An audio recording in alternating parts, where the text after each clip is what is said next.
2024-এ তো আমরা অনেক কিছুই শিখেছি আর অনেক কিছুই আমাদের কাছে পরিস্থিতির সাপেক্ষে আমাদের কাছে অনেক কিছুই দুর্ঘটনামূলক। যেমন অনেক কিছুই আমরা স্যাক্রিফাইস করতে হয়েছে। আর আমার কাছে একটাই, আমি সবার কাছে আশা করি সবাই যাতে ভালোভাবে জীবনযাপন করতে পারে আর শৃঙ্খলা বজায় রেখে জীবনযাপন করতে পারে ভালোভাবে, সবার যাতে জীবন সুন্দর হয়ে ওঠে। আর সবাই সাথে যাতে আমরা একতাবদ্ধ হয়ে সবাই একসাথে থেকে যাতে আমরা ভালোভাবে দেশটাকে আরও উন্নতির দিকে নিয়ে যেতে পারি, এটাই আমার প্রত্যাশা। আমরা হ্যাঁ, আমরা ভালো করে উদযাপন করেছি। আমরা আমাদের হলে কেক কেটেছি, সবাই মিলে মিষ্টি খেয়েছি এবং আমরা নতুন বছরকে স্বাগত জানিয়েছি সবাই মিলে। তো আপনাকে আমরা স্বাগত জানাচ্ছি নতুন বছরের। আহ, আহ, আপনাকে আমরা বলতে চাই যে বিগত যে সালটা গেল 2024 সাল, এটাতে আমাদের যেমন উত্থান আছে তেমন পতনও আছে। যেমন এই সময়ে ডামি নির্বাচন ছিল 2024 সালের 7 জানুয়ারি। এরপর সর্বশেষ 17 প্রায় আপনার 15 বছর একটা ফ্যাসিস্ট হাসিনার পতন হয়েছে, যেটা হচ্ছে বাংলাদেশের মানুষের সবচেয়ে খুশির খবর। যেখানে আপনার নারী পুরুষ ধর্ম নির্বিশেষে সকলেই সন্তুষ্ট যে খুনি হাসিনার পতন হয়েছে। এবং আমরা এই যে বৈষম্য ছাত্র আন্দোলন বা সাধারণ শিক্ষার্থী জনতার যে আন্দোলন হয়েছে, সে আন্দোলনের মধ্য দিয়ে আমরা নতুন বাংলাদেশ চাচ্ছি, নতুন মানুষ আমরা বিনির্মাণ করতে চাচ্ছি। সেই হিসেবে আমরা অবশ্যই আমরা নতুন দেখতে পাচ্ছি যে, মনে করেন আগে এক সময় ধর্মীয় সম্প্রীতি ছিল না, এখন আমরা দেখতে পাচ্ছি ধর্মীয় সম্প্রীতি রয়েছে। নারী পুরুষ, এরপর হচ্ছে আপনার শিশু আবাল বৃদ্ধ সকলের সুযোগ সুবিধা পাচ্ছে, সবাই কথা বলার স্বাধীনতা পাচ্ছে।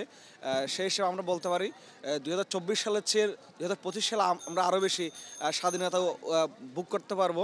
আমরা আরও বেশি দেশের জন্য মানুষের জন্য কাজ করতে পারবো। খুব ভালো লাগছে। আমার হঠাৎ করে গ্রাম থেকে এলাম ঢাকায় হ্যাপি নিউ ইয়ার পালন করতে। 31st নাইট এখন।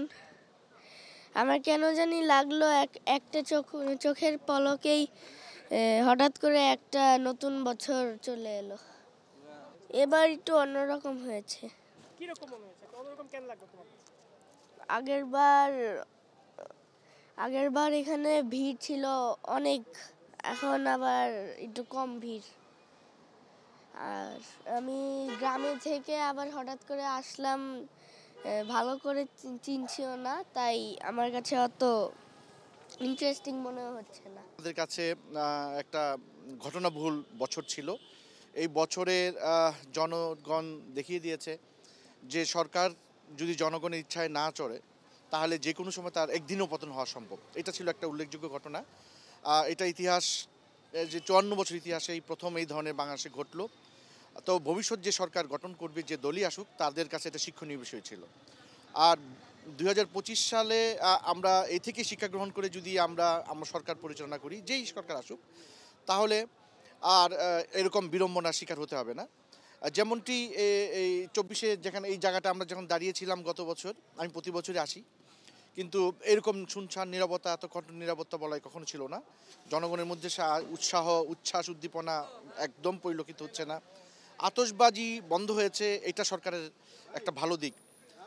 জনগণের সহায়তায় যে আতশবাজি বন্ধ হয়েছে, 2022 সালে যে একটি শিশু শব্দে মৃত্যুবরণ করেছিল, সেটিকে জাতি স্মরণ করতে পেরে একটা বিচার করতে পেরেছে যে না, এই অনাকাঙ্ক্ষিত কোনো শব্দ সৃষ্টি করা যাবে না। এবং এই সরকারকে ধন্যবাদ যে সরকার যথোপযোগী একটা ব্যবস্থা গ্রহণ করেছে, জনগণের মধ্যে সচেতনতা তৈরি করেছে। তবে আরেকটা দিন হলো যে হ্যাঁ, নববর্ষকে বরণ করার জন্য যে উচ্ছ্বাসটা, তারুণ্যের উচ্ছ্বাসটা ম্রিয়মাণ মনে হয়েছে এবার। সেটার বিভিন্ন কারণও থাকতে পারে যথেষ্ট।